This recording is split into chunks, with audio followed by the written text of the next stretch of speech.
សួស្តីបងប្អូនទាំងអស់គ្នាថ្ងៃនេះអ្នកគ្រូលើកយកនៅការសរសេររូបមន្តគីមីមកបង្ហាញបងប្អូនទាំងអស់គ្នាចាអញ្ចឹងយើងមើលលំហាត់របស់យើង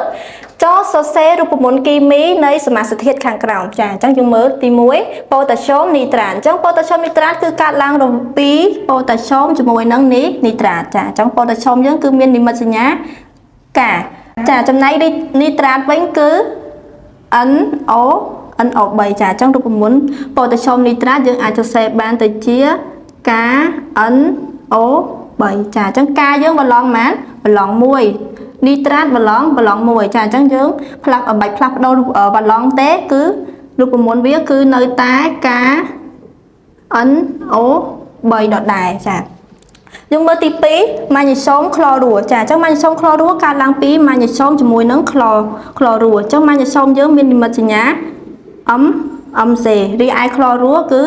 CCl ចាអញ្ចឹងម៉ាញ៉េស្យូមក្លរ៉ូយើងអាចសរសេរទៅជារូបមន្តគីមីគឺ MCCCl ចាអញ្ចឹង MC យើងបន្លង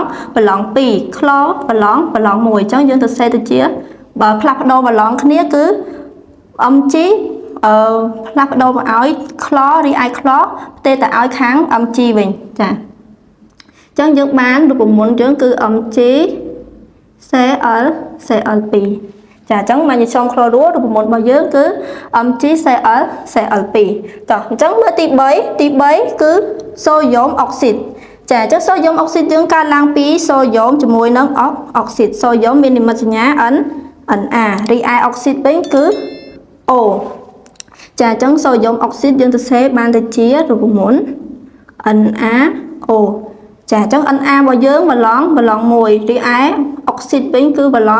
ង2ចាអញ្ចឹងដើម្បីសរសេររូបមន្តបានគឺយើងផ្លាស់ប្ដូរត្រូវការផ្លាស់ប្ដូរបន្លងដោយសារតែបន្លងវាខុសគ្នា Na បន្លង1 O បន្លង2អញ្ចឹងគឺបានទៅជា Na 2O ចាឥឡូវយើងមើលទី4កាល់ស្យូមកាបូណាតចាអញ្ចឹងកាល់ស្យូមជាមួយនឹងកាបូណាតអញ្ចឹងកាល់ស្យូមយើងគឺ CCA រីឯកាបូណាតវិញគឺ CO3 ចាអញ្ចឹងយើងសរសេរមករូបមន្តកាល់ស្យូមកាបូណាតគឺ CaCO3 អញ្ចឹងបន្លងវា Ca បន្លង2កាបូណាតបន្លង2អញ្ចឹងយើងសរសេរអានេះយើងអត់ផ្លាស់ប្ដូរបន្លងគ្នាដោយសារតែបន្លងវាដូចគ្នាអញ្ចឹងគឺ CaCO3 ចាឥឡូវយើងមកមើលលំហាត់ចុងក្រោយទី5គឺទង់ដែងសូលផាតអញ្ចឹងទង់ដែងសូលផាតកើតឡើងពីទង់ដែងជាមួយនឹងសូលផាតអញ្ចឹងទង់ដែងយើងមាននិមិត្តសញ្ញាគឺ CO រីឯសូលផាតវិញគឺ SO4 ចាអញ្ចឹងរូបមន្តទង់ដែងសូលផាតយើងអាចសរសេរទៅជាទង់ដែង Cu SO4 ចាអញ្ចឹងទង់ដែងរបស់យើងបន្លង2សូលផាតក៏បន្លង2ដូចគ្នាចាអញ្ចឹងយើងអត់ផ្លាស់ប្ដូររូបមន្តអត់ផ្លាស់ប្ដូរបន្លងទេគឺយើងអាចសរសេររូបមន្តរបស់វាគឺទង់ដែង Cu